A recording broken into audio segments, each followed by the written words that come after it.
To order the Oregon School District Board of Education meeting for May 8th, 2017, and we are at the Oregon High School Innovation Center. Ms. Wick, would you call the roll? Ms. Feeney? Present. Ms. Oderico? Here. Ms. Flanagan? Present. Mr. Raymond? Here. Mr. Kraus? Yo. Mr. LeBrun? Present. Mr. Zak? Present, board has a quorum.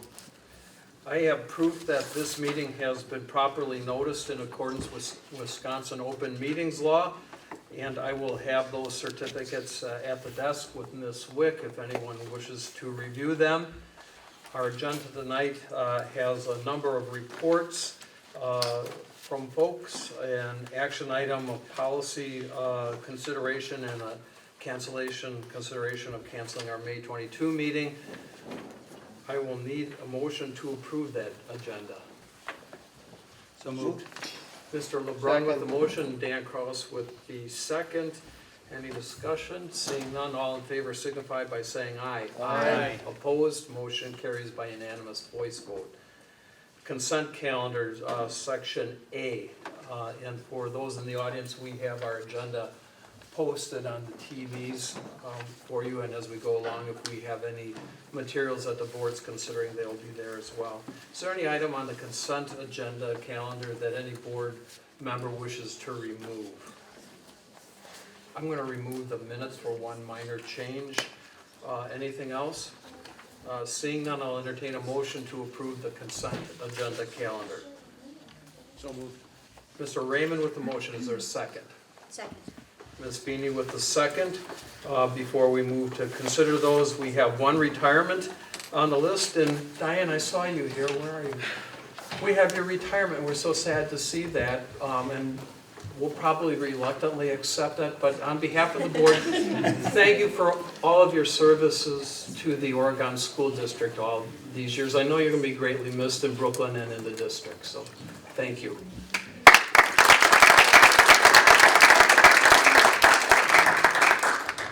And we also have a number of donations. Again, the splash pad has a number. The Clarks, Pam and Tom have donated $400 to the splash pad.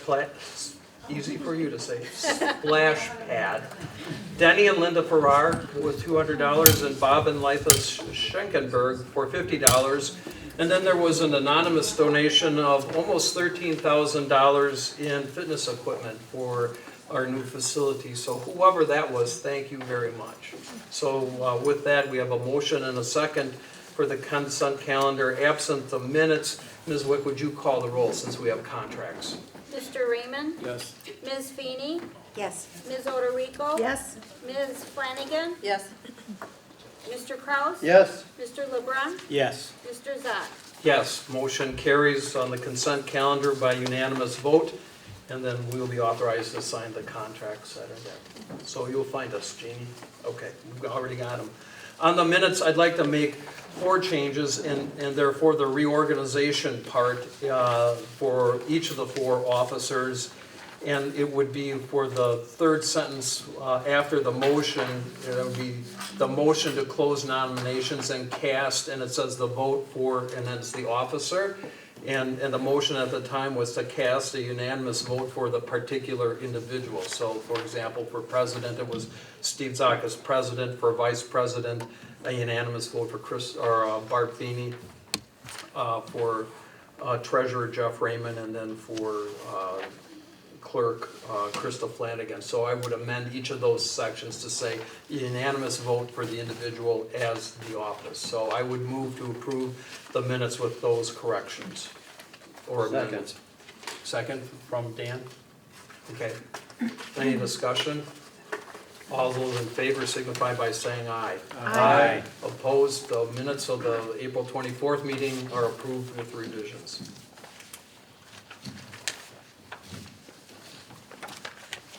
Takes us to item B on our agenda, which is communication from the public. And Board Policy 180.04 has established an opportunity for the public to address the board. Janie, has anybody registered to speak? No. Is there anybody in the public who wishes to speak? Charles, come on up. Come up to the table.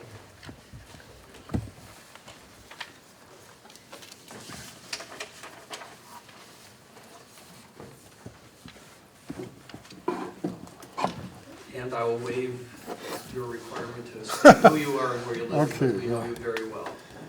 Well, for the record, I'll enter it anyway. Charles Uphoff, City of Fitchburg.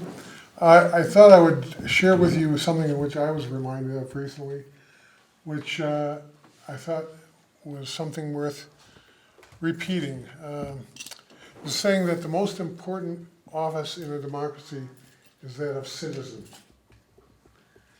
And we have an opportunity, and something I mentioned before, but if you haven't already taken an opportunity to contact members of the legislature, they're still in the process of considering a budget for the next biennium. And just, I don't know, quick show of hands, people who've been in touch with the legislature. Anybody? Excellent. Well, there's still an opportunity. So I would strongly encourage you to do that, take advantage of it. They're going to be discussing the education budget in the coming day and a week or so.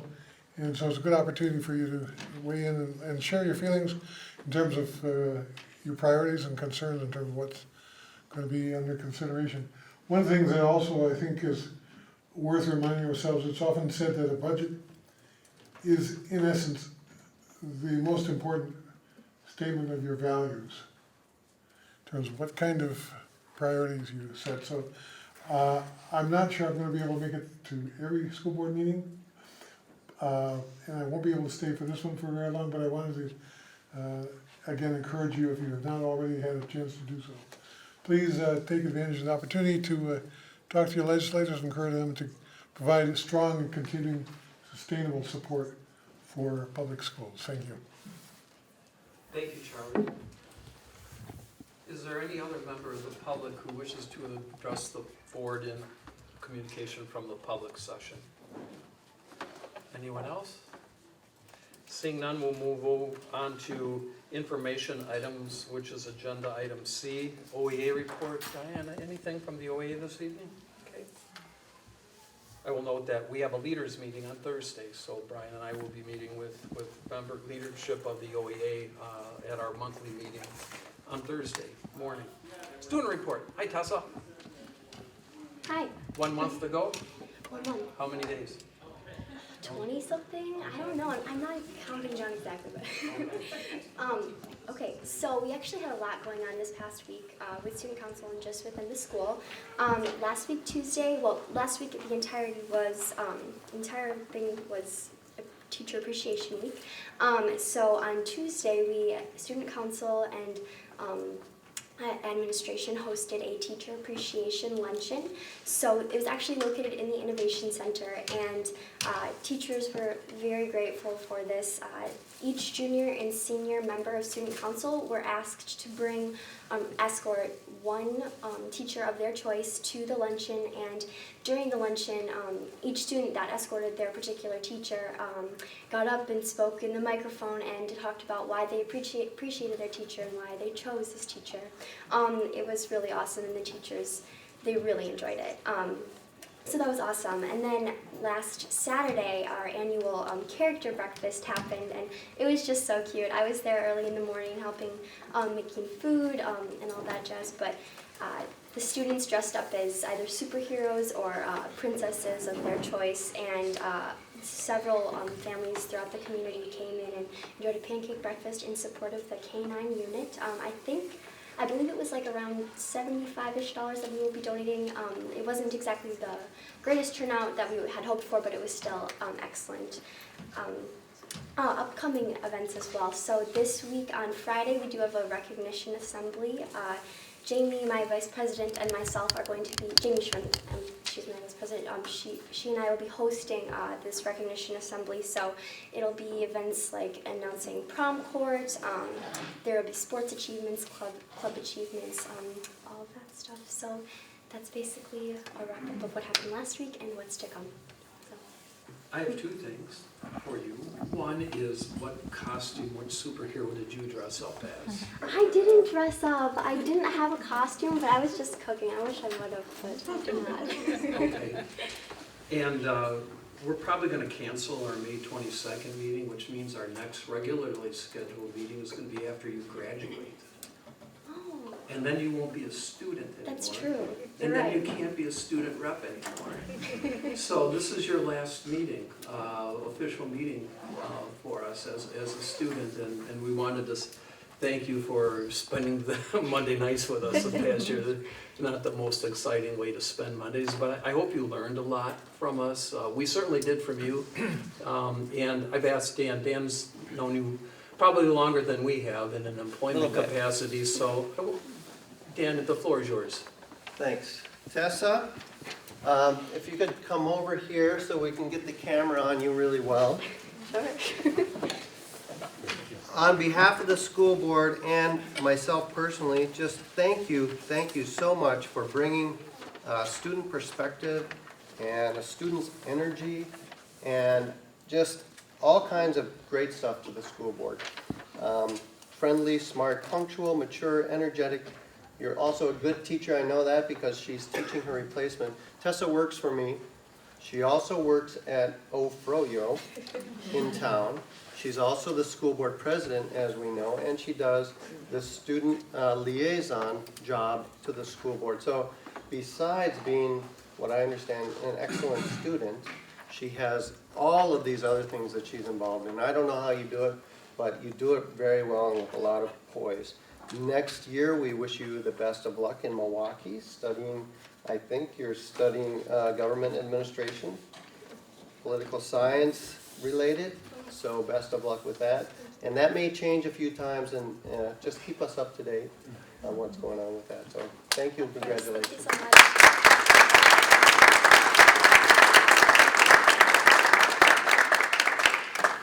Thank you, and Tessa received the Make a Difference Award from us with her name on it, so thank you. so much. That takes us to our third information item, and that's our DECA report, and I saw Mr. Kirkovic here. Hi. Yeah, hey, how are you? John, why don't you come up? I think everyone knows John, he's head of our DECA program here, which has been successful for a long time under his leadership. So the floor is yours, and so if you have student presenters, why don't you have them come up so that you can share Sure. with us? We probably could take turns as well, if that's okay. exactly So, however you want to stage it. Mr. Weiland, do you have control over that? I mean, yeah, I don't know if you feel like doing, yeah, let's do it. So if you wouldn't mind typing up ICDC space 2017. I just want to give everybody a picture of something so we can kind of visualize. ICDC space and then 2017. And then it should be the first link on the top. Perfect. So I just want to start just to take a couple of minutes of your time to tell you a little bit about what goes on here and how incredibly proud we should be of these individuals. Really, we should. So up there you have about 18,000, you look at the screen, you have about 18,000 competitors. And those are essentially the best from, well, many countries actually. It's just not here in the United States. And what actually ends up happening is for some of these wonderful students, they're competing in business plans or case studies, they're taking exams, and they have to get through this final process. And then once they've got to that final process, there's only 20 that's selected in their event. And sometimes there can be up to 600, 700, 800 competitors in each event. And out of that 20, they then have to compete against them to actually get a first, a second, or third. And we were fortunate enough this year to have 3 third place getters. We have 2 of them here, and Sarah Christensen, I don't know if anybody's familiar with her. If you're not familiar with her, you will be very soon. So she's a real firecracker. But we have Maddie Fitzgerald and Karina Sandy, who made it in their community service business plan. And so they also placed top 3. And we should be extremely proud of them. But not sort of underscore anything else that anybody did, because getting there is actually quite a remarkable feat in itself. It's such a vetting process that we really are talking about some of the best who are willing to challenge themselves, not just academically, but put them on themselves sort of in front of, well, a situation like this. So That's how I wanted to start tonight, and I want to conclude by letting them telling you a little bit about their experiences, and I'm not too sure how long we have the floor for. Do you want to give us an idea? 15 minutes? Okay, 15 minutes That's per, advice. per A little bit student. more. Per student? We're not wedded to it, but I'm just Okay. gonna give you a parameter. Okay, sure. Is there anybody who'd like to go first? Sure. All right.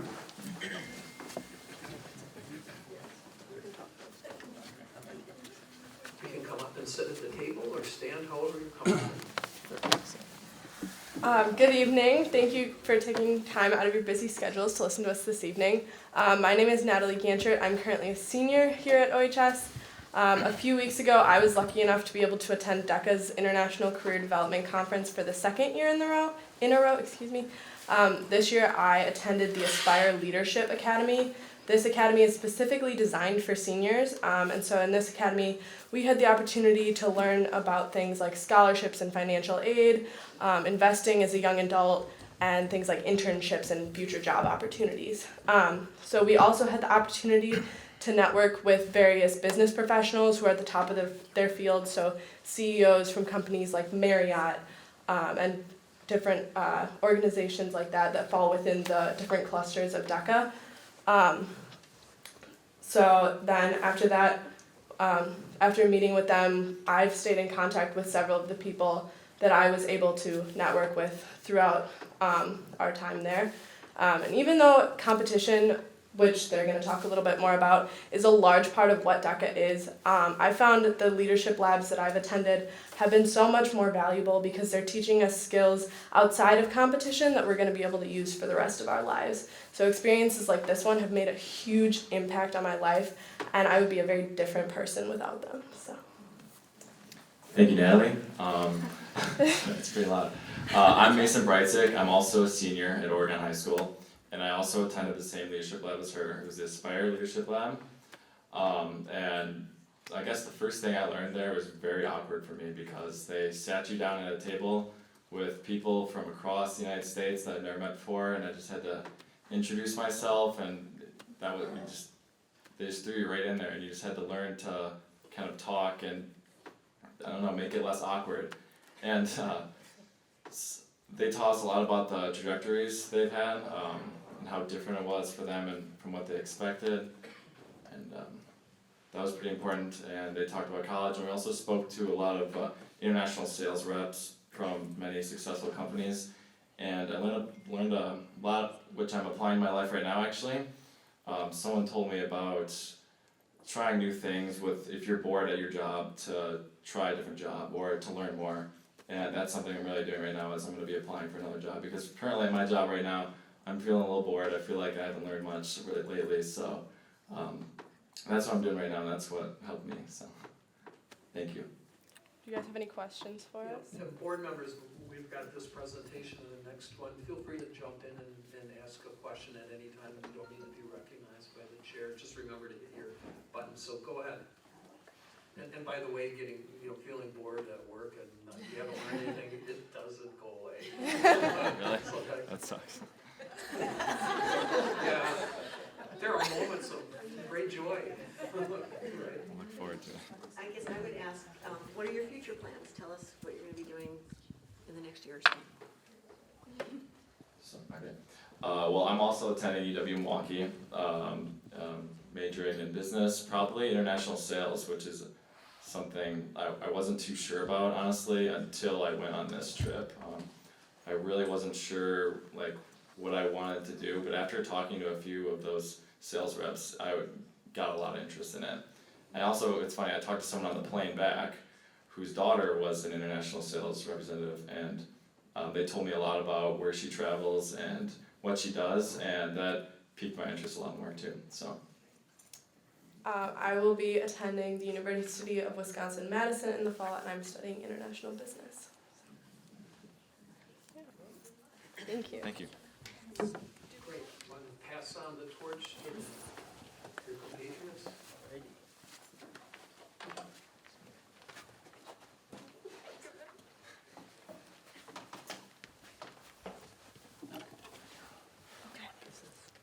No, know, you memorized Okay, it. Okay. so my name is Anna Mahowski, and though I did also attend the ICDC Leadership Academy, like Natalie Ann Mason, I'm going to focus on state because that was one of the hoops that you had to jump through before you could get to ICDC. So after months of preparation and studying, you can finally make it to state. And so that was a really big monument for me because that's when I really buckled down and knew like it was time to get serious about DECA and about competing. And so once you get to state, it's an amazing experience. There's hundreds, if not thousands, of other competitors, and like the competition isn't even the best part because you get to see people that you've been meeting for months. So it starts in November with the fall leadership conferences, and you get to meet these people and really network with them and get to know them. And then throughout the year at districts and leading up to state, you just get to become better friends with them, and then at state you finally get to meet them, and it really builds an amazing network of people that you can learn and grow with. And that's what I found the most valuable with DECA, because I can kind of meet these people and we can learn off of each other, and I can take tactics that they use in their DECA chapters and bring them back here and vice versa, and it's really just been an amazing experience of meeting people and growing from and with them. Alrighty, so my name is Grady Grugo and I'm a sophomore at OHS, and like Anna, I attended the leadership lab at ICDC.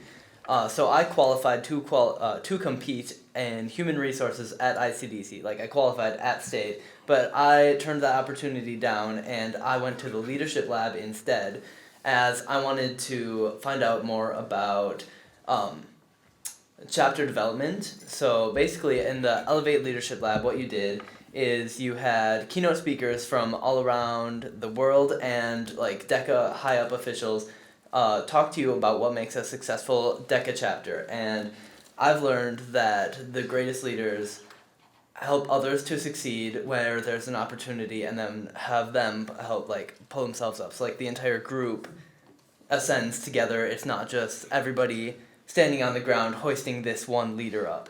So next year I'm prepared to take on a more experienced leadership role within the DECA chapter, and I think that I can I'm more prepared to help other students prepare for competition and in talking in professional settings in general more. So yeah. What was your human resources project? So I competed in the case study and exam, so I got questions about like marketing terms, office etiquette, and how to properly hire and fire, and like all that stuff on the exam. So it's a couple of our jobs, right? yeah. Yeah, and then I was presented with 2 role plays. One of them, the company was underperforming. I think it was a clothes retailer, and the employees were underperforming, and how to motivate them to perform at a higher level. And in the other ones, there was an air of complacency about the business, and you had to, and there was also bad stigma with vacation days. Like you were considered lazy if you took vacation days. So you had to figure out a way to take that stigma away and set the company back on track. So yeah. Gina, we need an intern. Anybody else? Gina?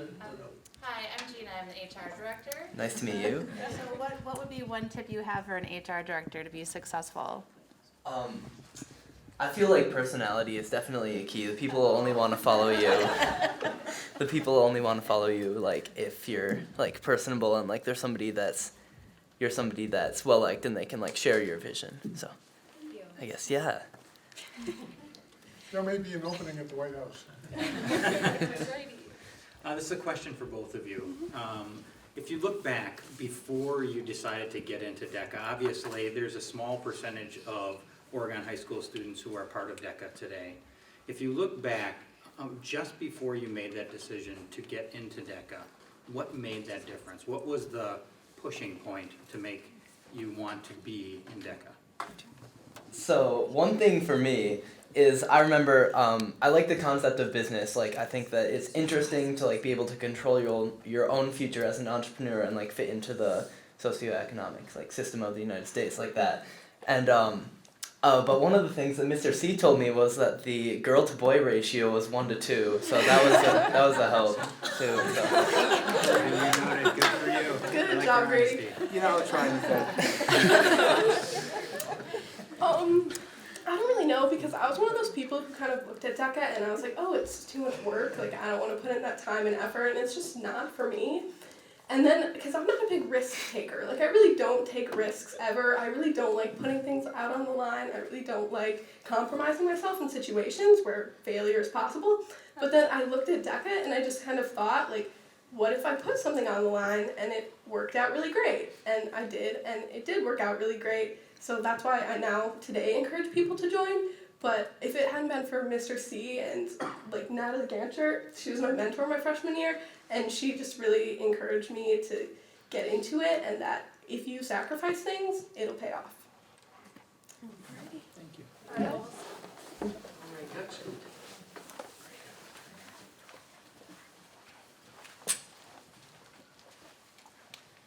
Hello. So my name is Madeline Fitzgerald, and I am a junior here at OHS. And I can speak. We'll share microphones. And I'm Karina Sandy, and I am also a junior. So I'll have Maddie, my partner in crime, kind of discuss. Okay, not crime. Partner in good. Discuss kind of what we did for this year, as it was kind of a unique DECA experience compared to some of our other competitors or leadership lab. So our experience was kind of different. We went to nationals as competitors with our community service project. So what differed from the leadership labs was instead of attending those leadership labs, we got there and we competed with our project. So what led up to that was we competed at state, and to do that we wrote a 30-page business plan about a community service project we executed. So I think instead of more focusing on our experience at nationals, we're going to talk more about what led up to being able to attend nationals. Yes, so we began our project, we sat down in the summer, and Maddie came to me with the idea of kind of continuing something she had started with a senior who had just graduated, Maria Sisler, if you're familiar with the name. And she came to me and said she started this initiative and we want to continue this. So we began with this idea, and we kind of planted that seed and took it on in a whole new direction and expanded into kind of a holistic approach to helping our community, which we now have officially said we're going to continue next year into this following year with a new initiative, and kind of expand on that because we are juniors and we have 1 year left, so we want to make as much impact as we can. So. Yeah, so our idea this year is we sat down with Cynthia DeCamilli at the district office, and we wanted to do something to benefit our community and the youth within our school district. So we sat down with her, and we really wanted to hear where she thought there was the most need. And last year we executed a campaign more focused on bringing food to children in the free and reduced lunch program. And this year we wanted to focus on mentorship and resources. So we reached out to the middle school and to RCI, and we asked if there was anything that we could purchase for those schools that could help their students in need. So at both of those schools, we purchased things like deodorant, socks, underwear, sweatshirts. What else? Just gym shoes, anything that things they like came to with requests. necessary things that a student needs to succeed. So we purchased those and we delivered them, and then we also worked with guidance counselors, Miss Becker, and she was able to talk to students who were in poverty and figure out what clothing needs they had and work with those specific students and go out and purchase those clothing for them. And we also worked with Spark. Yeah, so on Tuesdays and Thursdays we attended the Spark program, which I'm sure if you guys are in the school district you're familiar with. So that's at Prairie View, and we teamed up with Miss Krenz, who we have ties to, a gentleman who attended Peru with us. And so we went with a group of about 5 to 10 students every Tuesday and Thursday, and just hung out with the kids and bonded with them. But it turned into something more than that, which is kind of the whole theme in our project. Is it always turned out to be bigger than what we were expecting, which is great. And in terms of DECA, we then competed with our idea. So we took a different approach. So some people go to compete for a business. We kind of showed off what we did in our community. So the preparation leading up to it was a lot greater, but our actual presentation of our ideas, which is what we were judged on. So rather than being judged on a role play like Grady had talked about, we were judged on our ideas and our impact and our future plans for our community service project. So that's what we hope to expand on this year. Yeah. Anything else you want to add? Yeah, so the overarching theme that we presented with and that we led our project with was the theme NOSA, which we created, which stands for No One Stands Alone. So in the future and next year, we're hoping to form an organization called NOSA, which stands for No One Stands Alone, to be able to better assist our community. Mm-hmm. Yeah. And that's okay. I'll wrap that up. So this was an outlet that DECA helped us kind of pursue and present our ideas. So we had this idea of a community service project, and DECA allowed us that outlet to kind of present ideas to the community and obviously beyond on the national and international levels. So I think that was a recognition that was really something we were proud of. So that's our DECA experience. Did I have any questions? Thank you. Anyone on the board? What was your fundraising plan, or how did you raise the funds to purchase all these things that you said you? Yes, so we actually had a paint night fundraiser that was held at the state bank, the state bank of Cross Plains in Oregon. So we had a great time. We purchased our canvases, our paints from Hobby Lobby, and Gwen Mateson, who I'm sure she was on the board, so you're familiar with the name. She actually volunteered to paint for us since she was an art teacher. So she did a paint demo and kind of did step by step, and we had snacks, and anyone from the community was welcome. We had kids crafts because it was right around the holidays. So that was one of our main fundraisers that we hosted. Mm-hmm. Any other questions? If not, thank you so much, John. Thank you for bringing all your students in, and congratulations on the great success, not only at the international seminar that you had in competition, but for what you do every day here. Thank you very for much. us. Appreciate it. Thank you very much.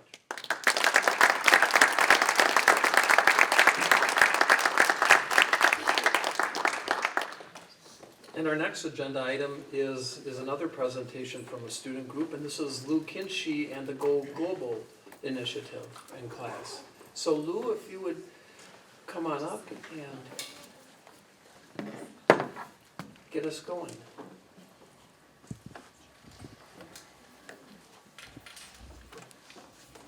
Well, thank you. It's very nice to see you, and thank you for taking time this evening to let us share about our exciting adventure to Peru. Some of you may not know a lot about the Go Global class, and so just really briefly, this is a course that prepares students to explore a culture and to head out and get their feet under them internationally. And so we prepare for the trip, we go on the trip, and then we come back and they reflect. And this year the trip was to Peru. And so mostly, actually tonight, I would like to let the students themselves do the presenting and share their experience with you, and they have a presentation ready to go. So if I may. Just make sure you all introduce yourselves. Yes. She's right there. Oh, there she is, okay. All right. Hello, everyone. I'm Carolyn Christopherson. I'm a junior here at Oregon. I'm Ben Ayers. And as you know, I'm Karina Sandys, so I'm back, double duty. Okay, one of our projects after we returned from our trip was to, we're making a book of pictures and quotes, and one of our assignments is to write a quote and pick 4 of our favorite pictures that are the most memorable to us. And this is my quote that I will read to you. Travel allows us to immerse ourselves in something new. Travel allows us to become more observant and grasp the vastness of our world. But above all, travel allows us to simultaneously lose and find ourselves. This was my first experience traveling internationally, and it was wonderful. Miss Kinsey does an amazing job. Yeah. Yeah, I think just overall this this class, from the outside, it may seem hard to kind of understand, but once you're in it and immerse yourself, it is one of the most incredible experiences that you can have. It's really a unique experience because you take something like international travel that you typically only hear about, especially at our age, and you make it a real thing and you make it personal, and it is really something that it's almost hard to describe in words, but it's I think it's definitely changed all of us in all our own ways. Yeah, so it has really inspired, I would say, in all of us, the desire to travel at a young age. I think it gives you kind of a new outlook on, you know, what it is to be a citizen of the world. You know, it's not just you. You're much. It's much greater than that. So that really inspired us, and I am now going to India too. So or Thailand. Sorry, pardon me. Yeah, so I'm very excited for that too. The next year global class. So we'll start this off with a video just to kind of give you some pictures and visuals as an overview of what we did, and then we can explain more. One of the girls who also went on the trip made this video. She's not here today, but her name's Riley Sinico. She's a senior.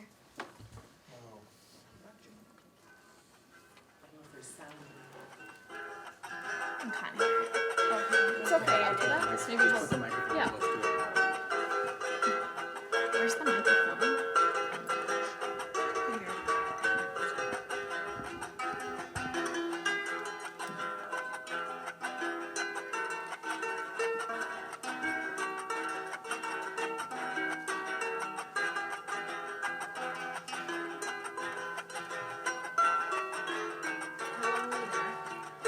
It was supposed to be 11 days. It turned into 12 because we got delayed in Lima and got stuck in Miami. So.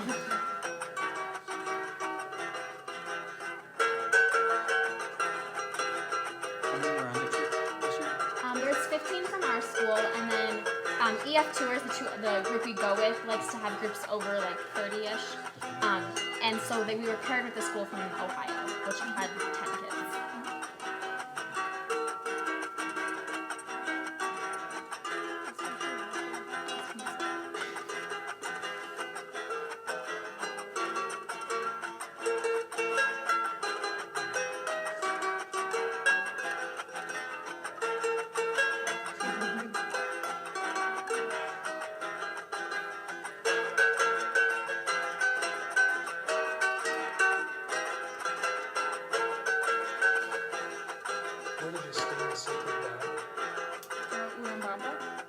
Total, probably 5 of the days.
Yeah, I have it in our, yes. If you ever get the chance to go here.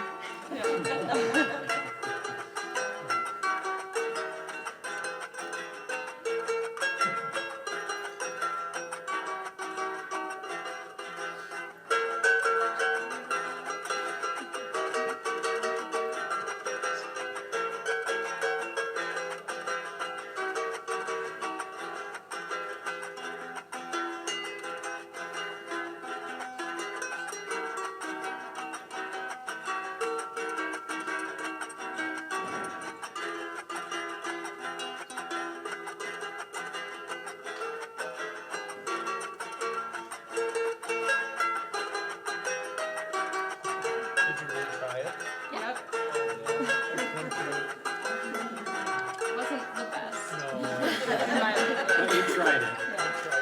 So at least you know. I'm smiling in that picture.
Okay, so that's kind of an overview.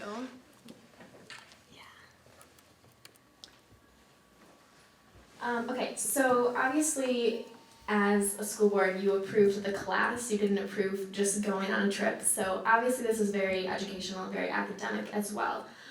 So from the first day that we got to class second semester, Ms. Kinchy instilled in us that preparation is key, but also you don't necessarily know that things are going to go as planned. And I think that was really important, especially with the whole mishap at the end with our flight being delayed. Some of the things that we did first was a history exploration of the country, starting from way back to the before the Incas through today, just kind of see how they've changed over time politically, economically, everything like that. And then we did an anthropological schema, which was basically a complete study of their culture. Another class that Ms. Kinchy teaches is diversity studies, and that's basically what diversity studies is studying the culture. And we just kind of got we just dipped our toes in the water with that. Sure. And so in addition, let's see, yeah, so we did several things, like we had guest speakers. We had one speaker who actually journeyed to Peru. She came and spoke to us about like what to expect, what to pack, how to, and just how to interact in the country. And we also did things, and before the trip, Ms. Kinchy had us form an essential question, and a very broad question that you were interested in about the country. And she wanted it to relate something kind of personal to you or something that you're interested in, and see how you can apply it to that country and what you can learn about it. For instance, one thing I'm really interested in is nature and wildlife. So I really wanted to know like how the wildlife affected the culture of Peru, what their interaction was with it, and where it's kind of going for the future. And so this was one of the things that she wanted us to focus on while we were in Peru.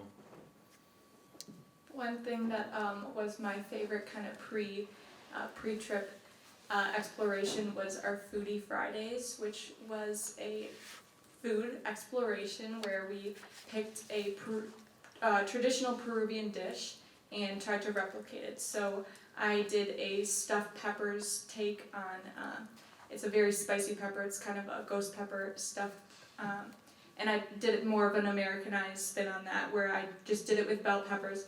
But it was just a very cool experience to make something and then try it when we were actually visiting it. So that's a cultural thing that is a huge part of my traveling experience, is the tasting of different foods and spices. So that was my favorite pre-traveling. So we went to, so Peru has three different, very different environments. They have the coast, which is Lima. They have the Andes, which is very mountainous, obviously, which is Cusco and the Sacred Valley. And then they have the Amazon, which would be way to the east. We visited all three. All three are very different. It doesn't feel like you're in the same country when you go from place to place.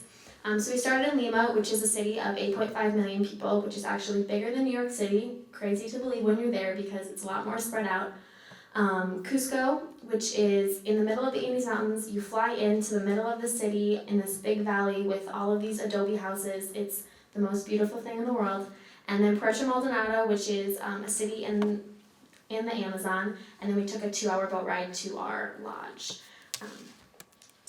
We just have some pictures kind of from each day, kind of grouped them together so you can look at them more closely than in the video. So this is in Lima. Big parts of Spanish-speaking countries are their plazas. That's like kind of the central part of their cities. And in Lima, it's their capital. All of their government buildings are there, so all those yellow buildings are government buildings. And then on the right, is a church with, there's a bunch of catacombs underneath it with, catacombs. I'll say one more thing and then another big thing in Peru that I think every one of us noticed is locals really try to sell you their culture. So they'll come up to you and they'll say like, oh, will you buy this, will you buy this? And they will not let you walk away unless you are super insistent. So this little girl who is trying to sell something to Karina, it was our first day there and it was really cute, but at the same time we were like, we gotta go, like, but yeah, that's kind of everywhere you go in Peru. Alright, so yeah, this was just more of our experiences around Lima. So where we stayed, it was pretty close to the coast, and this was actually kind of one unique thing about Lima that we learned is it's the world's second largest desert city behind Cairo. And so we got to see many different things, and it was a really unique experience. And one of the things that our tour guide, who I think we all can't thank enough, he was an incredible person.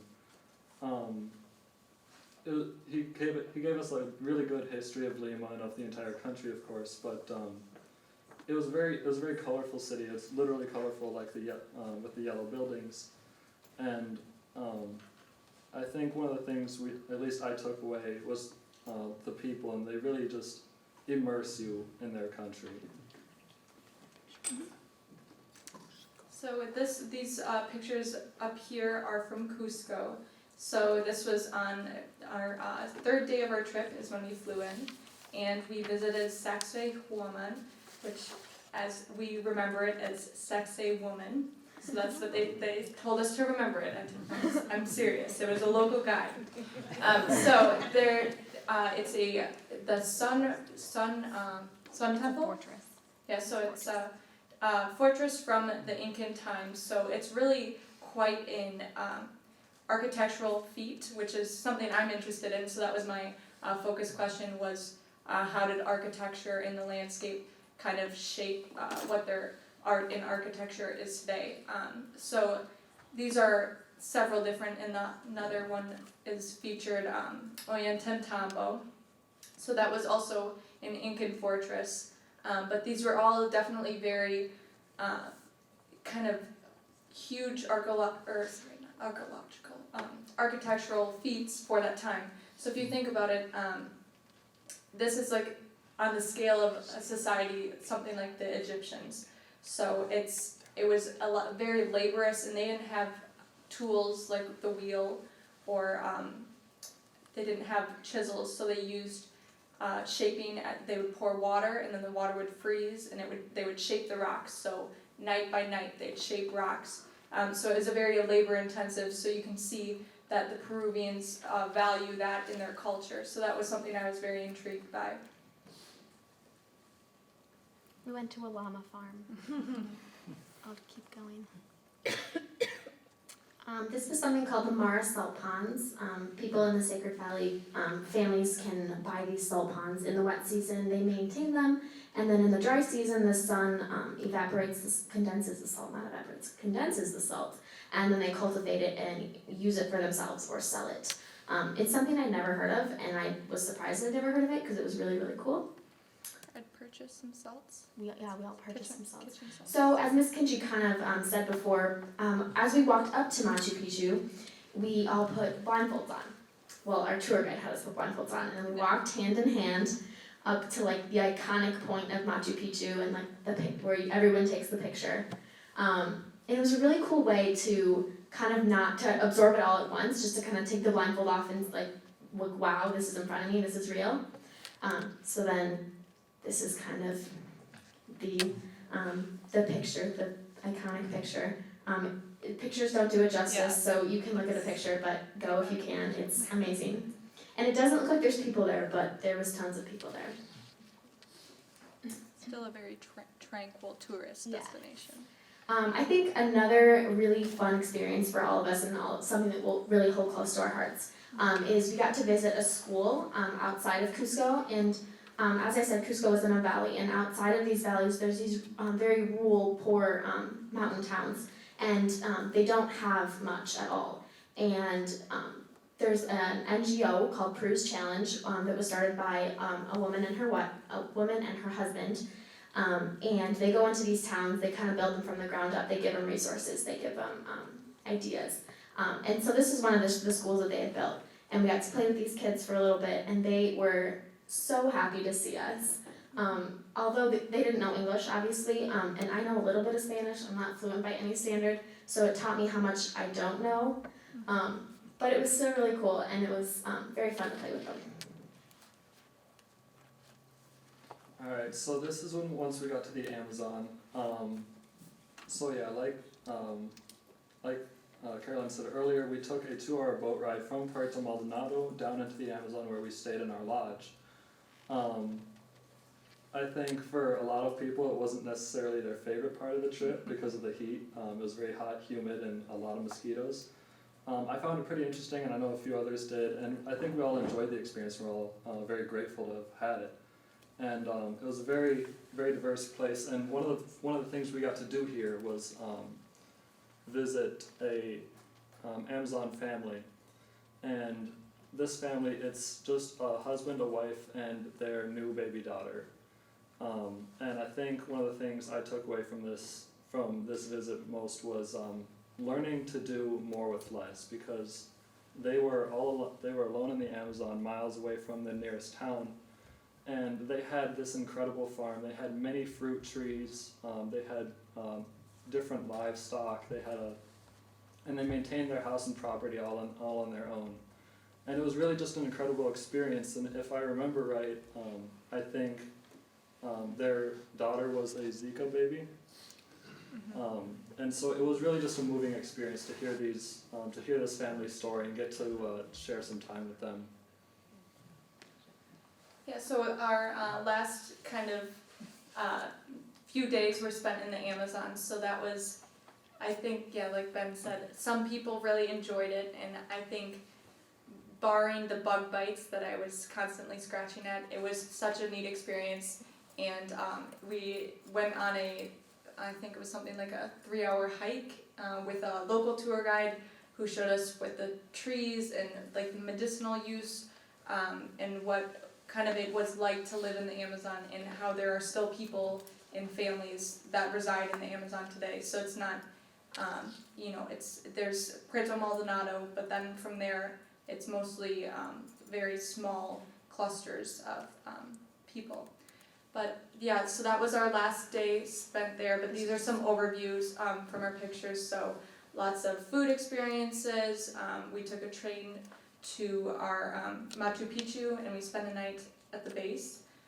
Just a lot of neat experiences. We did a weaving demonstration. I got to dye some wool.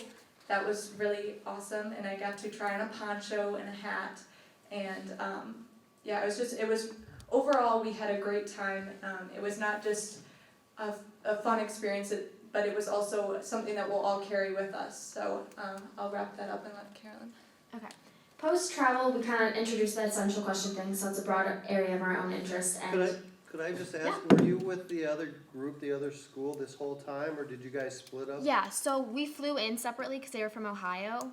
Sorry, I'm not using the microphone now. But then we were with them the whole time. Yeah, they were from their school is called the Biomed Science Academy. So they were like a science-based school. It was a really cool experience to like their school is much different than ours. But it was cool to meet new people. Essential question, broad area of interest. We're just kind of diving into that right now.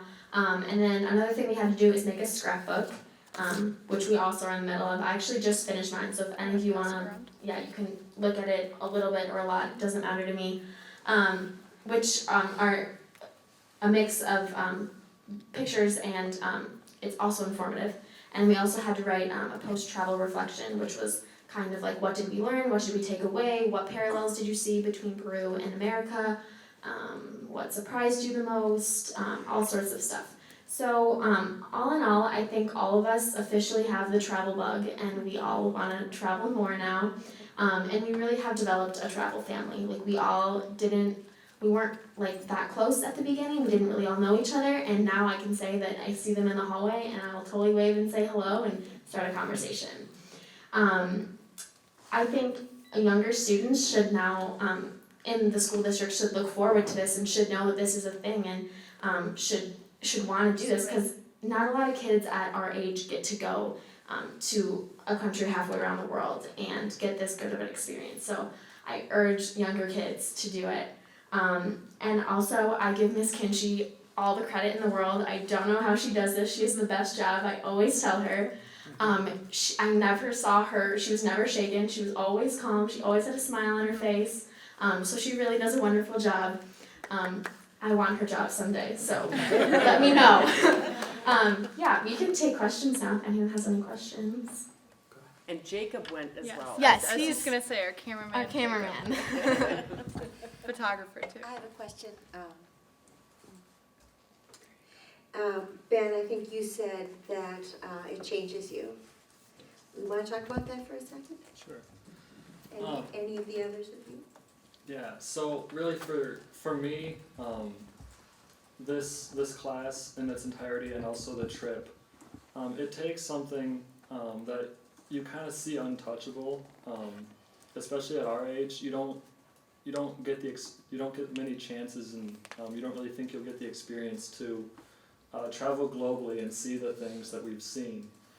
And when you get to go to these different places and you get to meet the people, like we met the Amazon family, we met the school children, we met a weaving community, a women's weaving community, and it really puts everything into perspective and what many people around the world do and how they live differently. And before world travel, to me, I wanted to go and see the places like Machu Picchu, or I was interested in the places, but after this trip, it's now really changed me in my perspectives. And the places are great, but it's the people that really make a country. And I think that was one thing that just made it really special to me. Anyone else? Yeah. First of all, I want to say I'm extremely jealous because I've always wanted to go to Machu Picchu. You guys are really lucky. Kind of on that same vein, and this is really probably more a question for the adults, the teachers, Lou. How do we make this class accessible to students of lesser means? I mean, is this something that we talk about equity and the importance of equal opportunity for all our students? I'm thinking this is probably a fairly expensive program for us to run, and how do we make sure that all kids have access to these travel opportunities? I was just asking her about that like 2 days ago because my parents were asking me and I was like, that's a really good question. And this was the question that was posed, when the course was proposed, and it's still obviously a valid question. I would say that one of the best answers would be to let students and families know, that the program exists so that they can aspire to work toward something. That's what I did when I was in high school, and I know my students have worked very hard at jobs to save money. I think that investing themselves is really worthwhile, and I think that it is doable if you start early enough. I don't want to minimize, the difficulty for some families to do that. But aside from that, I don't know. And at that, when I proposed the class, I said I was welcome to any suggestions that might be out there for a public-private partnership or some sort of standing fund, something like that, would be fantastic because it is an amazing experience. Is that something that maybe the class could develop, propose some sort of partnership or a scholarship opportunity that you could bring back to us and we could discuss developing something like that? Well, I know we've chatted a little bit about, a few ideas, but nothing that's really come to fruition yet at this point. So I think it'd be really great to continue to have this conversation and make, this is an amazing opportunity, and it would be wonderful to offer it to as many people as we possibly could. Yes, I agree. Yeah, so wonderful. Any other questions for us, or, okay? I was trying to hit the button and I missed. Thank you for showing me Cusco and Lima again, because I got to go there 4 years ago when Maureen was there, and she stayed there for 4 months, and it was life-changing for her, but just spending 8 days there, you guys saw a lot of stuff, and it's just an amazing country. So thanks for taking me back. I was like memory lane there, and you're right, Machu Picchu is one of those places that you can't describe. It's as pretty as it looks, and even more so. So, thanks. I told my wife that if I disappear and she knows I'm alive, I'm in one of two places. It's either the tip of the Isle of Skye, or I'm in Cusco, because Cusco is one of the great cities in the world, I think. So, anyway, thank you so much for your presentation, and to Lou and John. It's been a great hour of hearing our students talk to us about their experiences outside the classroom, and I think I can say on behalf of the board that what an incredible group of poised and articulate young men and young women that we had before. It's really impressive to us to hear you guys get up here and speak with such passion and articulateness to us about your experiences and continue to grow from them. I wish I had the opportunity, and I think we all do, to travel like we did when we were young and take advantage of it. So, thanks again. Thank you. Thank you.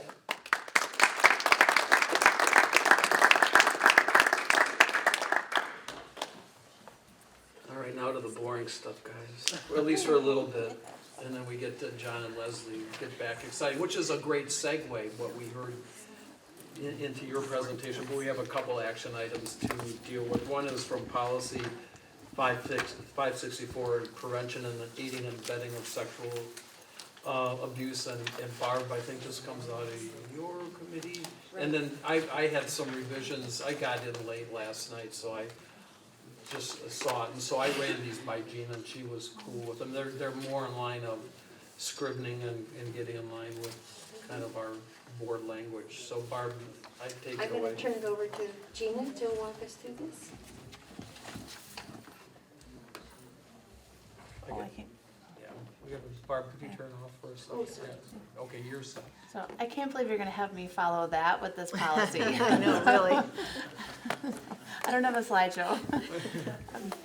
So this is a policy that we are legally required to adopt. It's part of Every Student Succeeds Act, and so any school district that takes federal funds, which we do, is required to have a policy that we will not assist in essentially helping employees get a new job that have been arrested or suspected of engaging in sexual abuse of a child, or sexual abuse in general. And so there are some exceptions to that. So if, for example, the case is closed or the person is found to be acquitted of that. And so this does not change our practice that we have in any way whatsoever, but this makes it official.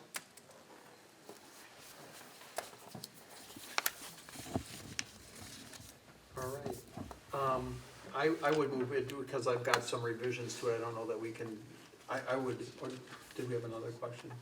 Yeah, Jeff, go ahead. Thank you. I was just wondering if this is changes to an existing policy or a new policy? So good question. It is a new policy. All right, and so since I'm suggesting some revisions, I would move to approve new policy 564 with the amendments to it from policy. And that would need a second then. So I think we've already got a motion from the committee. Don't we have to consider that motion before we consider a new motion? I don't know that she made a motion.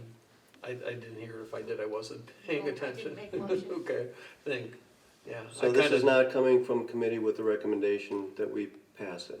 It is coming with a recommendation to pass it. And I made the committee made a recommendation for the policy. I made a motion to approve that policy with changes that I've had, which, I can articulate them. One is to distinguish between employee, contractor, or agent that refers to district employees and employee, contractor, or agent, which refers to the person who is applying elsewhere. They were used interchangeably through this, and it just follows the statute, which is, I think, poorly written. So I just put it into board policy. This tracks the statute. And Gina and I looked at it and didn't change the statute. So the motion is to approve the policy with my changes. So it doesn't, the federal dollars that come as, that require this policy, they don't give us language to work with they don't require us specific language. The statute has requirements that the policy should have. Okay, So we took the language from the statute, that way we know it meets the requirements. okay. And then when I made the changes, I shot them to Gina to make sure we weren't somehow messing up the statutory requirements, and I looked at them too. So. Okay, that was my point. So there's a motion that needs a second because it's not coming from policy, the changes aren't. I'll second. Any discussion?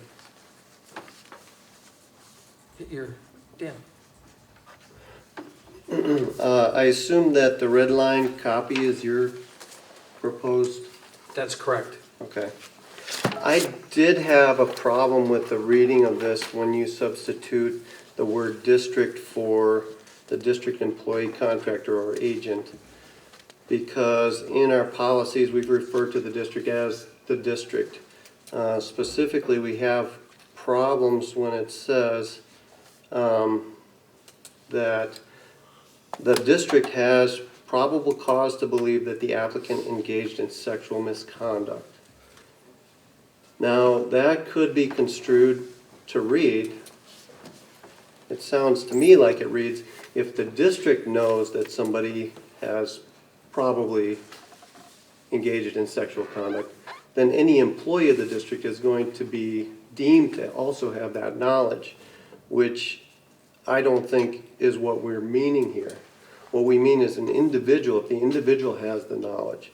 So using the word district, we could use another word perhaps for that, that means the district employee, contractor, or agent. But I think if we use the term district, it's going to be confusing with the use of the term district throughout all of our policies. Perhaps we could use the word employee or, well, something besides the district. Also, I had another question. It's not clear to me whether the minor that we're talking about, who would have been violated or allegedly violated, are they a student or not? Because at one point it says a minor, and then later on it says a minor student.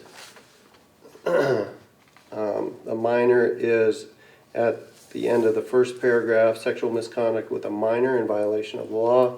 And then we have 564.03.01. Towards the end of that paragraph, it says misconduct regarding a minor student in violation of the law. And those things need to correspond with each other, whether it's going to be just a minor or whether it's going to be a minor student. I don't think that those should be different.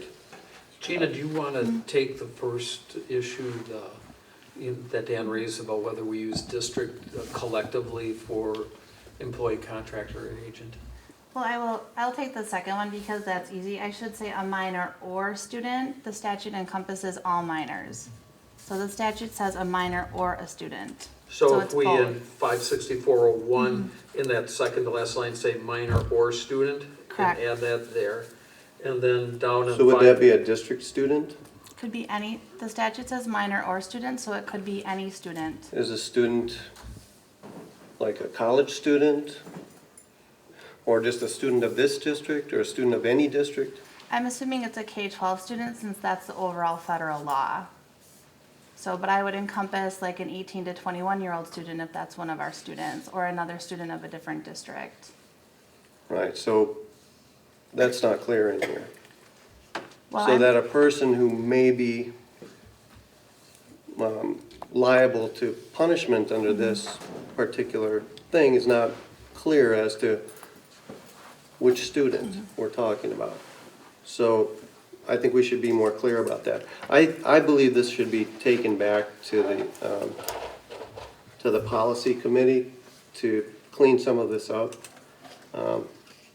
because of the way that it reads and the big questions that it brings in my mind about this.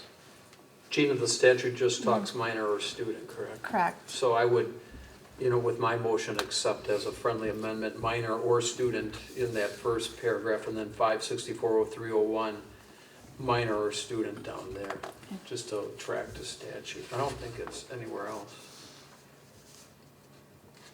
Okay, so there is a motion on the table, which needs a second. There is one.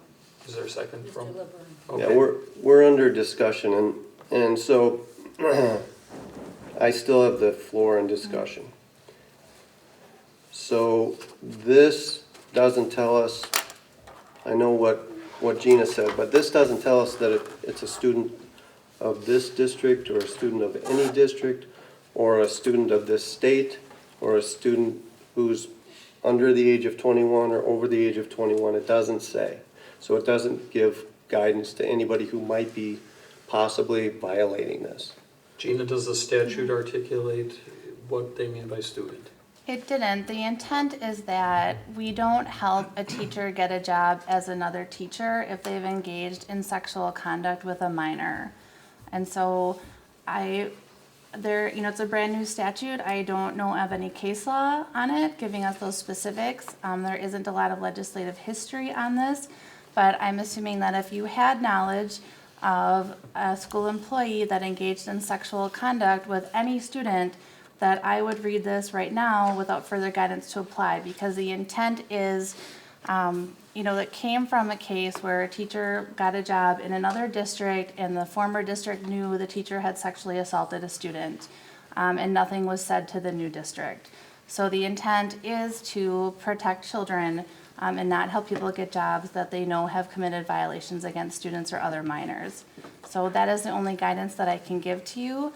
But I can assure you that is, in our district, that would not happen, that we would not help someone get a job that we had probable cause to believe had engaged in an inappropriate activity with a student or a minor, regardless if it was our student or another student.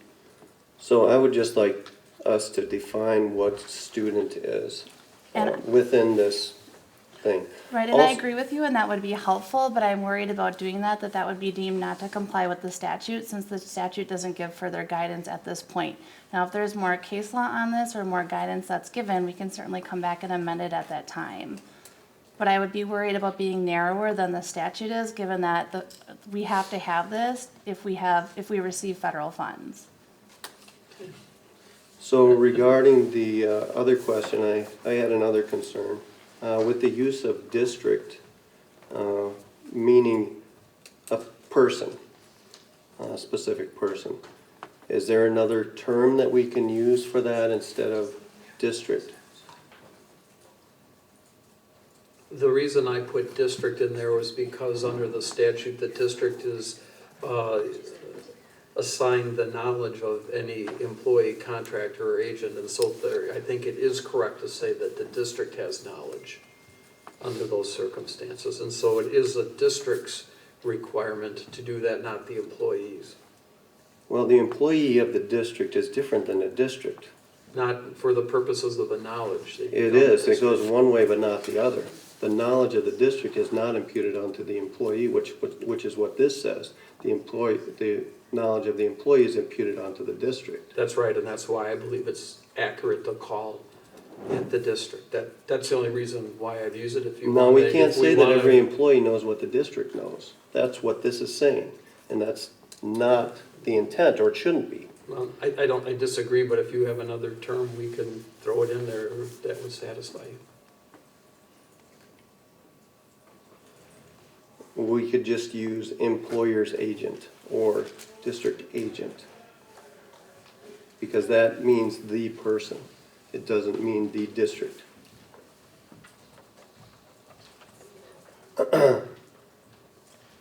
I think it should be looked at. I mean, nobody saw your suggestions until we sat down here and it was handed out. Also, I would like to reconsider the title of this, because I don't see anywhere within the actual language the words aiding and abetting. And I think that is talking about something different than what this is saying. It's the title of the statute. So, did we get a copy of the statute?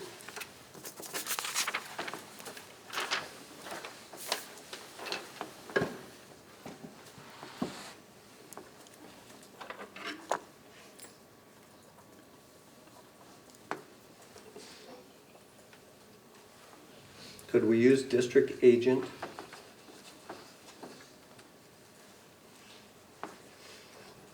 I just think that narrows it because we already have agent and I wanted to refer to them collectively. I think we can refer to them all collectively as district agent, even though we're using the word agent as one of the examples. That's not a term I'm comfortable with.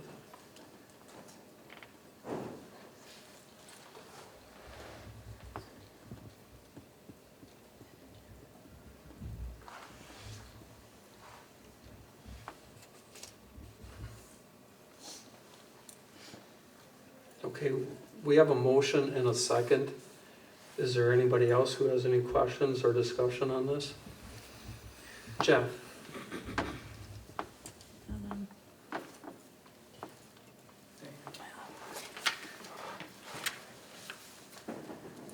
Gina, do you think the statute as presented to us, is this only meant to apply to people currently employed by the district?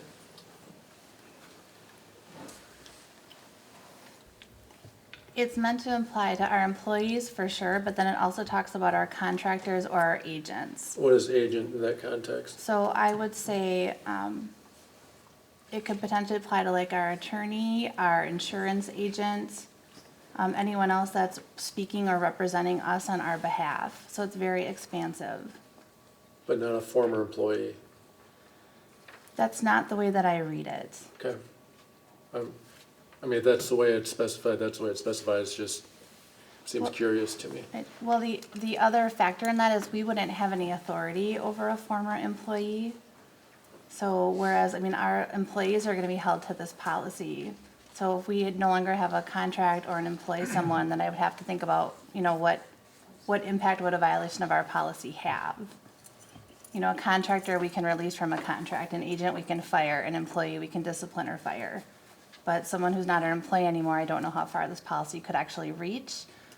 But, you know, we'll just need more guidance. Gina, would it cover one of the Dane County social workers that we are working on under the Bridges program, or working with? I would say it would because we will have a contract with them. Thank you. Okay, any other discussion? Okay, seeing none, would you call the roll, Janie?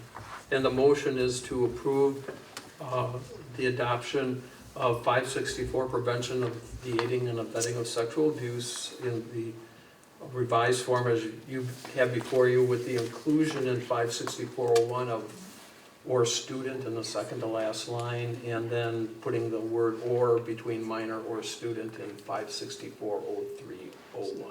Steve, because I'm not clear now, that I'd ask that I withdraw my second.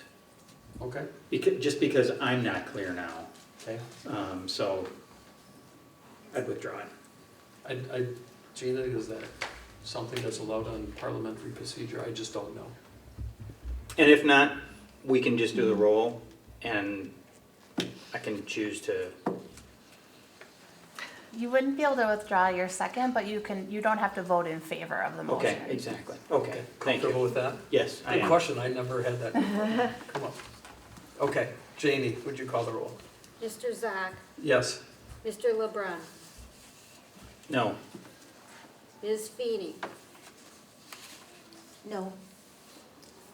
Ms. Oderico,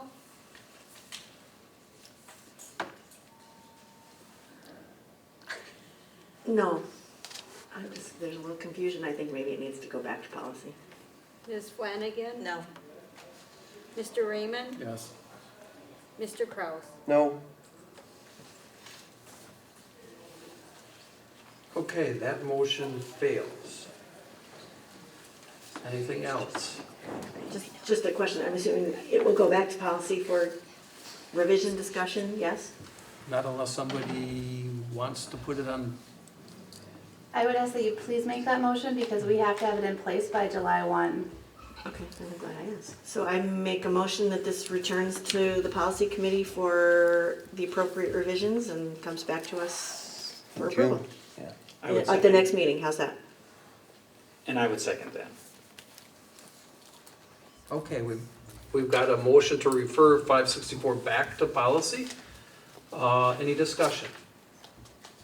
Seeing none, all in favor signify by saying aye. Aye. Opposed? No. Okay. That motion carries, so it's referred. I said no.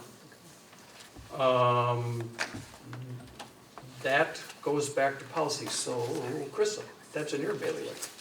All right, we go to item D2, cancellation of the May 22 meeting. And that typically is the meeting we cancel because administration is busy getting ready for year end. And we have conferred with Dr. Bussler regarding our agenda, and we would be light anyway, so we can manage it in a workload capacity. So I would entertain a motion to cancel our May 22 meeting. So moved. Second. I think Ms. Feeney got She in on did, that that's one. fine. Okay, motion and second, all in favor signify by. Wait, I've got discussion. Okay, Mr. Kraus? Sorry to be the nitpicker. As we discussed the last time, we canceled the second meeting of the month. I made it clear that I thought that it was unnecessary. I don't see the danger in having a vote, but I don't really think that it's necessary since in 2015 we specifically changed the board policy to say that the first meeting of the month, which is on the second Monday, is mandatory. The second meeting is a may have meeting. So if it's called, then we show up. If it's not called, we don't show up, but we don't have to cancel it because it's not a mandatory meeting under 180.01. So I'll vote yes. I don't see the reason to vote no on this, but I just would like the president to take into consideration the fact that we don't really have to cancel this. Okay, we've got a motion and a second. Any other discussion to cancel our May 22 meeting? Seeing none, all in favor signify by saying aye. Aye. Opposed? That motion carries. All right, That moves us to discussion items E, committee reports from policy. I'll look into both of you. 'cause I we're in am going transition to, time. well, we've covered items that were in front of us at our last meeting, and Krista can go ahead and talk about the next meeting. We have not scheduled the next meeting. I will be getting with Dan and Tim to find a good meeting date and time, and we will meet in the next month. Okay, thank you. Visioning, Jeff. We have not had a meeting since the last board meeting, so I don't have anything to report, although I will notify everybody, including the public, that we're having a special visioning meeting tomorrow at 5:30, right in this room, where Dr. Busler and Mr. Jim Rickabaugh will present their thoughts on how to proceed with implementation of the board paper that was written last year. And then we will also be having our regularly scheduled visioning meeting on the 17th. I think it is the third Wednesday of the month. Okay, thank you, Jeff. Item F, personalized learning initiative update, and that is Leslie and John, so come on up.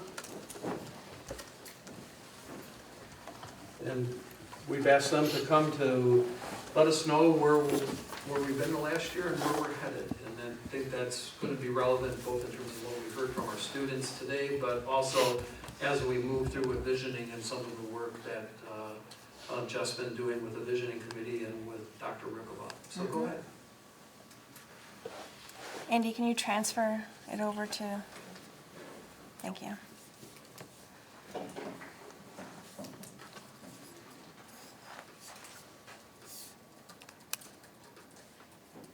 Okay, thanks. Okay, good evening, everybody. John and I are just going to go back and forth a little bit with this because for the last few years, as long as I've been in the district office, he and I have been working together to plan our meetings and think about our direction and do a lot of brainstorming sessions with whiteboards and posters. And we feel like along with the people who are on the task force, we have a really strong direction that makes a lot of sense. So we always try to model in our meetings what it is that we would really like to see happening in classrooms. And one of those teaching and learning strategies we know to be particularly effective is the idea of a learning target. Because through the meta-analysis work of John Hattie and our John, we'll talk about him in a little bit, we know that one of the most effective things you can do for students is to make sure they understand what it is they're learning, what they're learning next, and how they can get from one point to another. And that's not just the work of John Hattie, that's the work of just about every researcher that's out there right now who discusses what's effective.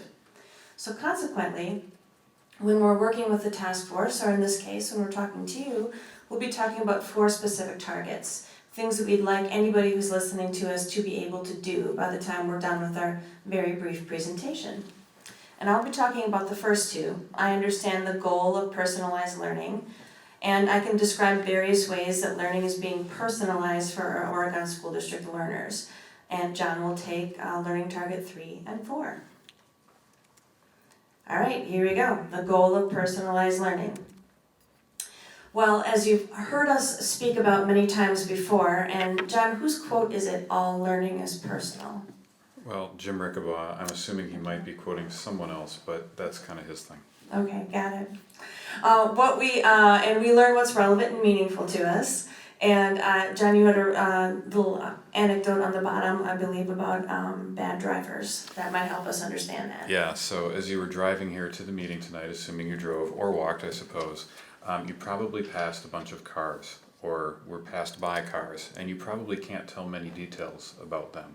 They were there, you had a clear opportunity to see them, but you probably can't, if I asked you about them, you probably wouldn't be able to tell.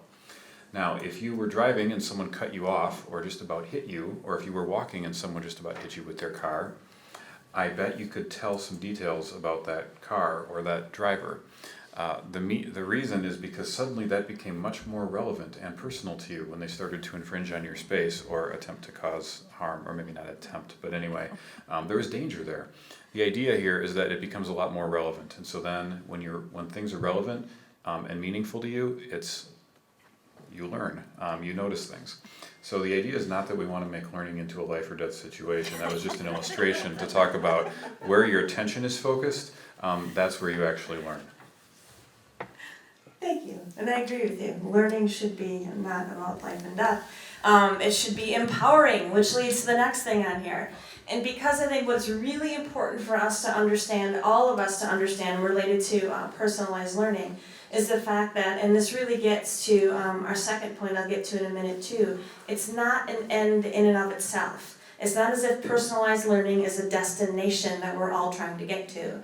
Instead, it is a framework that we should be using to look at the student learning experience. How can we empower those learners and support them as they exceed their own expectations? And I'll go back to Hattie's research for a moment. Because what I just told you about learning targets and students understanding where they are and where they're going, when he published his first edition of his meta-analysis work, Visible Learning, that was the #1 most effective, the highest effect size, and John will explain that in a little bit, the highest effect size as far as a strategy a teacher could use. Important, right? It's important, and we've seized on that, and we're learning more about it, and it will become part of our learning pathways, our sequences, or we used to call them sequences, now we will be calling them pathways that are related to our teacher comp plan. But what then came out in a later edition of his work, and I think is really important for us to think about when we're thinking about personalized learning, is the idea that really the most effective thing that a teacher can do is to support a student, scaffold the learning experiences, provide the learning experiences that help a student exceed what they expected of themselves. Because students are usually able to judge where they think they're going to be, and they see themselves that way. And when they're in a learning experience that allows themselves to go, it allows each individual to go beyond what they thought they could do, that is one of the most powerful things educators can do related to a learning experience. And we're seeing personalized learning as a way to help do that. So that is really our goal. It's being able to provide a personalized experience that helps students exceed their own expectations of themselves. So for Target 2, the various ways that we'll be able to describe various ways that learning is being personalized in the district. Well, I think it's important to connect back to 2 meetings ago, I believe, when Jen Schmidt was here talking about the blended learning experiences and how they're really putting things together to meet the needs of individuals in our schools. And that is an excellent example of personalized learning, but that's not the only way to personalize learning. And I think that's really important for everybody to understand too. It's not just about blended learning, and certainly is not about technology. Technology is a tool just like a pencil. It does not guarantee that any experience is more personalized than another. Well, other examples, and there are many, many, many wonderful things that are happening with a personalized learning reference point, but language arts classes at the elementary schools are working on using learning continuums, where it shows a skill and what it looks like across the various grades. And so if you take the grades off, because we don't want to pigeonhole students with that type of thing, but if we take it off and students are able to say, okay, I'm here now, this is where I am, this is where I want to be next, and then have the student and the teacher together deciding on how to help the student get from where they are to where they want to be, to their next step. And being able to assess oneself, have I gotten there? How do I know? What can I do now that I couldn't do before? So those continuums are now a part of our language arts curriculum, and our key right now is learning how to use them and learning how to use them well, because they really change the paradigm in a classroom, right? It's not about shooting at the middle and teaching to where you think most of the kids are. It's about students being able to see where they are and helping co-construct to where they need to go next. And then for math, another excellent example is the flexible grouping that's happening across classrooms. We have really strong teams in our schools where teachers are collaborating with one another, and they're using common formative assessment, pre-assessments also to figure out what students know and then grouping them for that day based on what they know. Not permanent groups based on one assessment they took a long time ago, but flexible groups based on what they know the student needs to know that day or that week or whatever it happens to be. And that is an example of what's happening all over the district in classrooms, not just in a few classrooms here and there. That is really where all of our teachers are striving to go, particularly at the elementary level. You heard lots of great examples of what's already happening at the upper levels. All right, so learning target number 3 is, I understand the importance of choosing the most effective practices to meet learners' needs. And this may seem very obvious, however, John Hattie, who we've been studying a lot of lately, has a sort of his catchphrase is know thy impact. And so it's extremely important as a teacher, a practitioner, to know is what I'm doing works, and what are the results, unintended and intended, of what I'm doing, and how do we measure that? So what it boils down to is that we can do tons and tons of things. We have probably literally millions of ways that we could teach. And we obviously have limited resources. I did a survey, and it was an informal survey of teachers recently. I asked how many of you just have too much time and too much money and you can't find ways to spend it all. And not surprisingly, no one said, yep, that's me, just sitting around bored, I got too much time, everybody's doing great.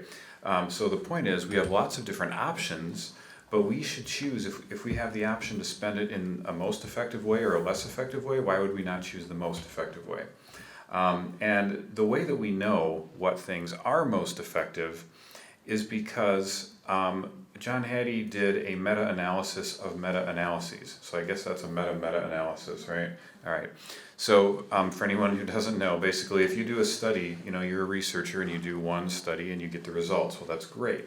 Well, then maybe 10 or 15 or 20 or 100 other people do a similar study, maybe using different methods on the same topic.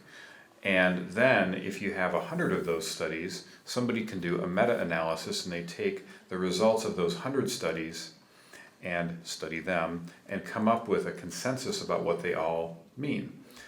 So it's sort of like if Steve does a study, well, we'll say this, if John does a study and it says eating candy is great for your health, and then 99 other people do a study and say, no, it's really not, the candy manufacturers are going to put my study on their advertising, but a meta-analysis would kind of take out the quackery and the statistical outliers and whatever else and come up with something that's pretty valid, because the larger your sample size, the more valid things tend to be, right? So what John Hattie did is this meta-analysis of meta-analysis. He actually studied, in total, studies that cover 300 million students. Think about that number. It's roughly the size of the population of the United States. It was not just in the United States, it's from all over the world over the past 80 years. So that is a very, very large sample size. What he did from this is identified practices, specific ones that have an effect. And so as he looks at studies, he says, what's the effect of this? How big is it? And how are they compared to each other? What has a larger effect in positive or negative than another thing? Here's a quick activity for you to kind of get your brains going. Here is a list of some influences, some activities, some things that you could do in a classroom. And what I'd like you to do is, you can do this mentally or you can write it down if you want. I'd encourage you to write it down, but I'm not going to give you much time. Is to rank from 1 to, 12, how you think these would rank in terms of positive effect on student achievement, student learning, basically. Go.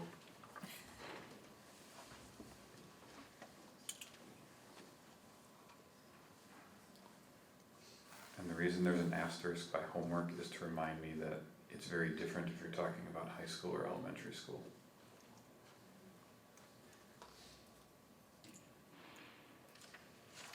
I should have queued up the Jeopardy theme song. That would have been good. See, there's an impact there. Is that on the list? Music in the background? It probably is. It's just not in this sample of practices. All right, how much more time you need? We're good? All right, here we go. So here's the ranking of these. And some of these are used fairly often. Now this means that number 1 has the highest positive effect of anything here, which is student expectations. And as you recall from what Leslie said, this is the number 1 effect keeps on changing as more and more studies and meta-analyses are performed.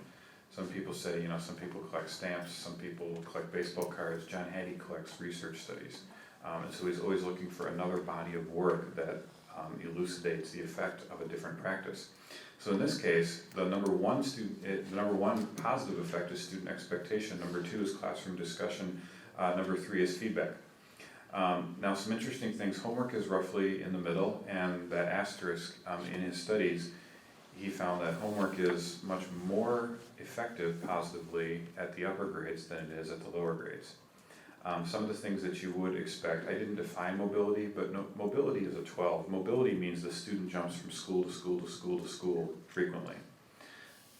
Sorry, I didn't tell you that, but anyway, so that's what it is. As you would expect, students who move from school to school to school frequently, that's a negative effect. There's actually very few things that have a negative effect, but that's one of them. So this is a list of just 12, and it's kind of interesting to see what they are, because sometimes you would think that we want to do one thing and ability grouping should be really good. Now the thing that he will caution us against is that you cannot take this as a list and just say we're going to do that. He said that would be a really bad idea. So what I don't want you to do is look at this list and say we should do the top numbers and we should not do the bottom numbers. 1, not a complete list. 2, the power that you get from this is understanding the proper and effective implementation of each one of these. For example, feedback can be done poorly and can have a negative effect. However, in that 300 million student sample, it's most often done. On an average, it increases student performance pretty high. We're going to get into just a tiny bit of math, not a lot. This pie chart here has a bunch of numbers around the outside, and in the red, you can barely read it, but it says reverse, and that goes from 0 down to like a negative 0.1 and a negative 0.2. That means that things that have an effect size below 0 actually have a negative impact on student learning. So it's actually moving them backwards, which is really difficult when you look at the yellow slice. The yellow slice is from 0 to 0.2, and those are called developmental effects. Now this number scale is based on standard deviation and what you would expect of an average group of students to grow during 1 year. Basically, in 1 year, you would expect an effect size to be what you would expect it to be average, right? Because it's all based on averages. Developmental effects are what we would expect just because the student grew older and their brains developed and they, made more synaptic connections. Basically, it means if you had students and they never went to school and they just got older, you would expect them to improve on some of these. There would be a developmental effect which would positively correlate between 0 and 0.2. We don't want that because you're literally doing nothing and getting that. Between 0.2 and 0.4 are the average effects of teachers. So if you take all the teachers that taught those 300 million students, and some of them were horrible, and some of them were amazing, and most of them were average by definition, most of the student effects of the practices in there were between 0.2 and 0.4. Anything above 0.4 is greater than what would be typical of a teacher experience. And so basically what we want to do is look at whatever practice we're doing, and we say, if we have limited time to spend, why would we do something that may be research-based, but it's only showing a 0.1 effect size? Because we would get that by the student merely growing older. Or why would we do something with a 0.35 effect size? Because that's pretty much what we would get with an average teacher in an average classroom doing average things. If we're going to spend time doing things, we want it to have the largest effect size possible. And so the blue zone here from 0.4 to 1, and it actually does go above 1. You can be more than 1 standard deviation above the norm. That's where we want to pick things. So Hattie basically says you want to pick something that's above a 0.4 because that's where you're actually getting more bang for your buck. You're doing more than average. And he highlights feedback on here as being like a 0.73. So in average, feedback gives you a 0.73 effect size, which is really good. It's a lot higher than average. Okay, this doesn't mean much when you first look at it, which is why I give the lengthy explanation. So you'll notice too that like of those effect sizes we gave you, 1 through 12, okay, the 12 was negative, so it's way over in the red, and there's not many of those. It's hard to make a student actually learn backwards. It's really rare. There's a lot of things you can do, including literally just standing in the room having a pulse will probably have a positive effect size. Not very high, but it is positive because it's just the observation effect we know from psychology will actually do that. So we want to pick something that's pretty high. All right, so this is my check-in because I know that was a little deep in the weeds there. Give me a thumbs up, meaning I understand the importance of choosing the most effective practices to meet learners' needs. Sideways if you're like, I'll talk to you later, John. And down is like, I have no clue, you lost me. You did a negative effect size on me. No, good, okay, excellent. There's our check-in. That was my quick formative assessment. Okay, so we've been studying this a lot because obviously we've done a lot of things in the past like 5 years with personalized learning, and we want to know if we're spending our time doing the best things the best way. So our learning target number 4 is that you know the next steps of the the personalized learning task force. Some of the next steps, one is to develop the professional learning pathways. Like Leslie said, we're developing those as a long-term, continual, job-embedded professional development pathway that we used to call sequence.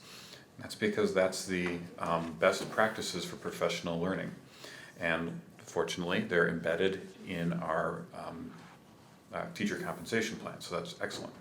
So that's one thing that we're going to be doing as a task force because we want the ideas of personalized learning to be embedded in all of the professional learning that we do. It's not like, oh, I'm going to be a personalized learning teacher and everybody else is not.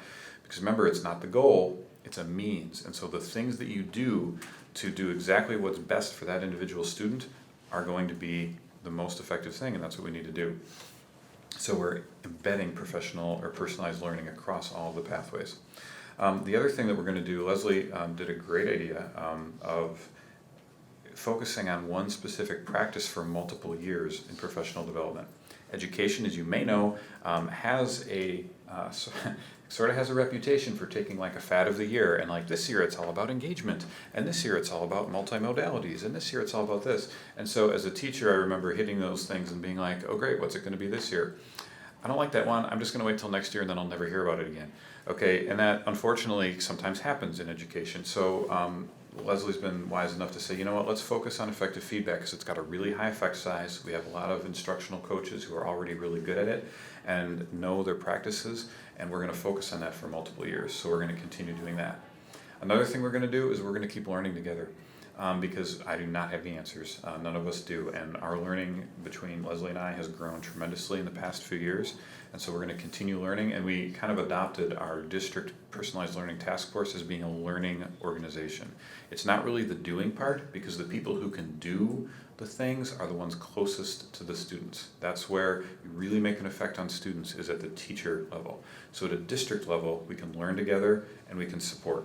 And then the last next step is to lead an analysis of our current practices and focus on the ones that are going to effectively change the experience of the learner. Going back to Jim Rickabaugh, he says, if you're doing something and it doesn't change the experience of the learner, it's probably a complete waste, because that's the only thing that actually affects how students are doing. So we want to, when we're starting to look at our practices and talk about like, what are you doing in the classroom? And what are the ones that most effectively change how that learner experiences life and experiences their learning, and then we're going to do those really, really well. So those are the next steps. And because it was only 4, I'm assuming you could just look at this, and this is an open notes quiz, so you can go back to this presentation anytime to demonstrate your mastery of learning target number 4. What questions do you have for us? Anybody feel free to chip in. I think you're going to notice connections when you have an opportunity to talk to Jim Rickabaugh tomorrow night. Because if you're reading his 5 Levers book, you'll know that what that is about is finding the levers that really move student achievement and not wasting your time on the things that don't. And interestingly, that was exactly the direction that we were already taking with the Personalized Learning Task Force. And you should see a connection when we have the opportunity to come back and talk about it between what we're discussing now, Dr. Rigabau's book, and what he is saying are the 5 levers and the personalized or the professional learning pathways that we're putting together. Because we're choosing to be very, very specific regarding what we will spend our time on with these pathways, which are highly effective practices, which include feedback, formative assessment, learning targets, and student goal setting, educational equity, and then preparing new teachers to be a part of our district. So we're being selective because we want to be able to use the levers that really move the student learning experience. Great, and Brian and I are working on our agenda for the in-service that we're gonna have on May 18th, and that will focus on, the second part of the meeting will focus on Jim Ricklebaugh's book. So you'll see a tie-in with what he said in there with what you've heard tonight, and if you come to the visioning meeting, what will happen tomorrow night, I'm assuming too. So, good. Anything else from anybody? Seeing none, thank you guys, that was really interesting. Thanks for your time.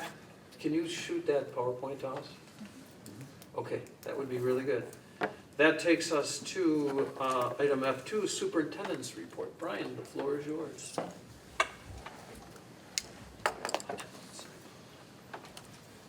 Well, good evening, everyone. I have about just under 10 items just to click through quickly.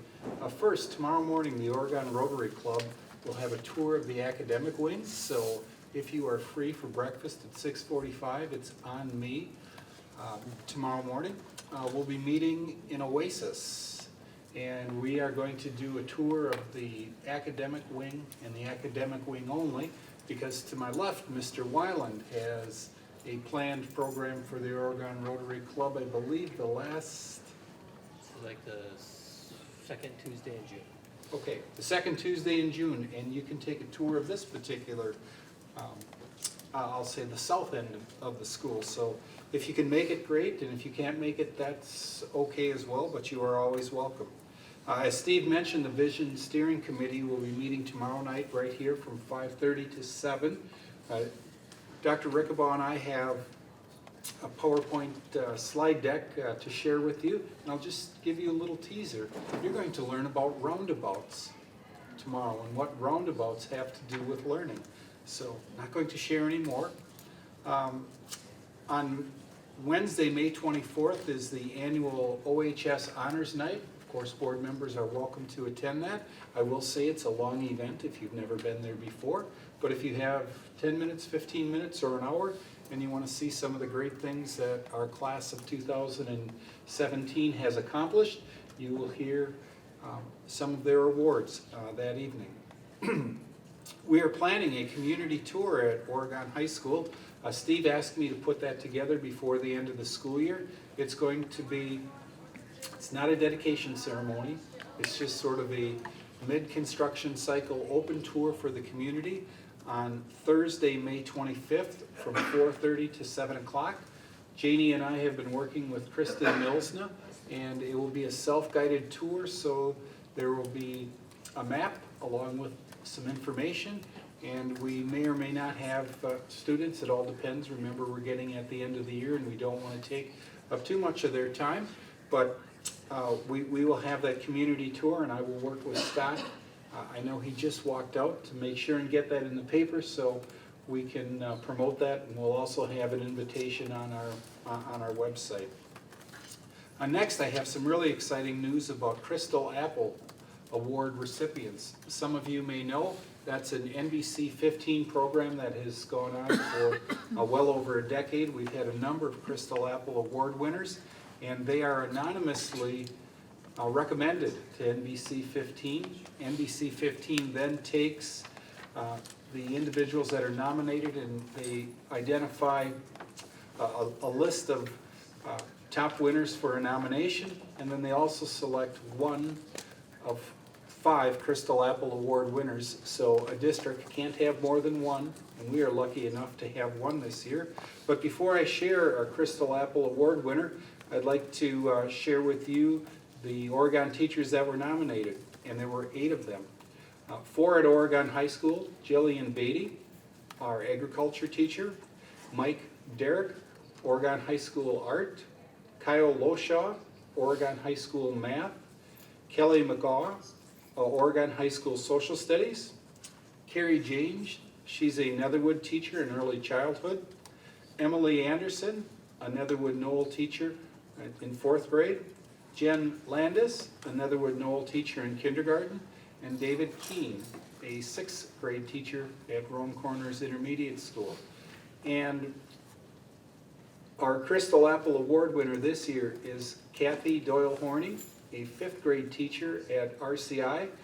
This is her 31st year in education, and Lee Mills, the NBC news anchor, I would say surprised her quite well.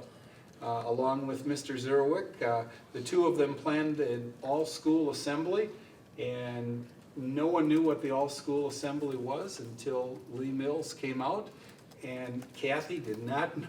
Kathy was thinking on that particular day there was a class or a group of teachers from the Middleton Cross Plains District coming to visit her classroom. So she was a little shocked, and certainly a very deserving and excellent teacher in the Oregon School District.